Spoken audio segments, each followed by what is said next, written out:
Assalamualaikum warahmatullahi wabarakatuh. Kita kembali lagi di pelajaran Bahasa Indonesia. Materi kali ini kita akan membahas mengenai bercerita ulang tentang kehidupan atau perjalanan hidup seseorang atau yang disebut dengan biografi.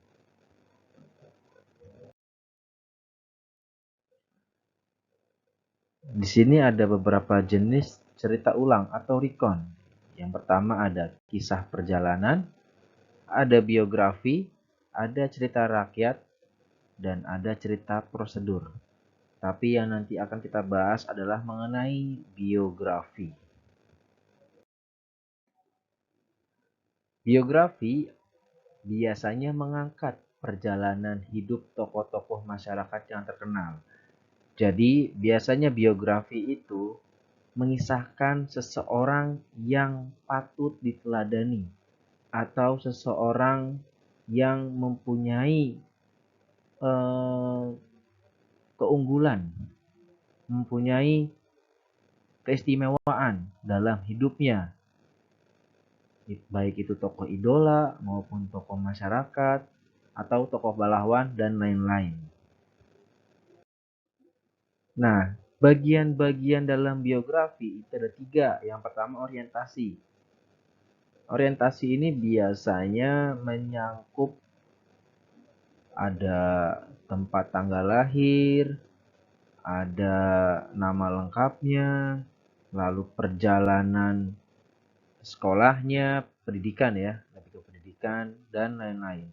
Lalu ada kejadian-kejadian penting. Jadi tokoh tersebut itu pernah mengalami atau pernah melakukan sesuatu yang penting. Jadi contohnya tokoh tersebut pernah yang namanya mengeluarkan buku. Contoh baik itu novel, cerpen, dan lain-lain. Jadi ada karya penting yang patut dicontoh atau yang patut ditiru atau diteladani oleh kita.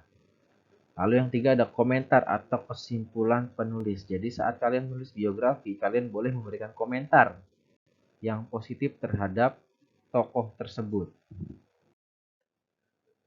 Nah, lalu ada unsur di dalam biografi. Dalam unsur biografi itu ada 2 yang diceritakan. Jadi ada keteladanan tokoh. Nah, biasanya keteladanan ini biasanya diambil dari sikap-sikap terpujinya yang dimiliki oleh tokoh yang patut diteladani.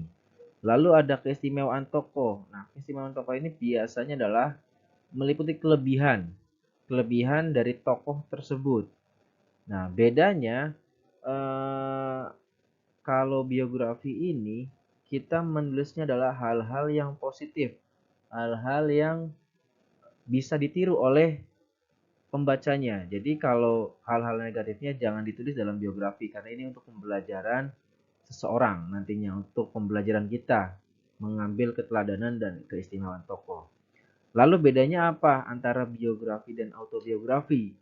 Nah, di sini bedanya kalau biografi itu kita menceritakan mengenai kisah perjalanan hidup seseorang, seorang tokoh ataupun seorang tokoh idola kita ataupun seorang pahlawan. Jadi kita menceritakan tokoh tersebut. Itu kalau biografi. Nah, kalau autobiografi itu adalah menceritakan diri sendiri. Jadi perjalanan hidup diri sendiri. Nah, ini yang paling penting. Dalam biografi maupun autobiografi itu harus mengandung fakta. Nah, jadi fakta ini adalah sesuatu hal yang nyata dan bisa dibuktikan kebenarannya. Nah, di sini kalau kalian nulis biografi ataupun autobiografi, penulisan kalian wajib bisa dipertanggungjawabkan dan sumbernya harus jelas, harus bisa dibuktikan sumbernya. Jadi kalian bisa nyari sumbernya contoh di internet, kalian cantumkan webnya agar nantinya orang yang membaca itu bisa menelusuri sumber asal dari apa yang kalian tulis tersebut. Nah, nantinya autobiografi maupun biografi tersebut bisa kalian sajikan untuk halayak dan bisa dibaca oleh semua kalangan. Dan nanti yang membaca itu bisa mengambil keteladanannya maupun keistimewaan tokoh tersebut. Kalau saya nulis buat diri saya sendiri, boleh? Boleh. Kalaupun tidak mau dibagikan mengenai autobiografi kalian, tidak masalah. Itu hak kalian. Tapi nantinya, kalau nantinya diperlukan, mau tidak mau harus diperluas atau dibacakan untuk orang lain. Dan itu harus benar sesuai dengan fakta diri kalian masing-masing. Jadi tidak boleh yang namanya kalian mengarang mengenai diri sendiri. Jadi sesuai dengan faktanya. Kalian lahirnya di mana, tanggal berapa, atau mungkin yang dulunya punya nama kecil lalu waktu besar diganti nama. Jadi cantumkan semua. Jadi berdasarkan dengan fakta atau yang benar-benar terjadi oleh diri kalian maupun tokoh yang kalian tulis. Oke, sampai sini kalau memang ada yang mau bertanya bisa kalian tanyakan di kolom komentar ataupun kalian langsung menuju ke WhatsApp grup. Terima kasih. Assalamualaikum warahmatullahi wabarakatuh.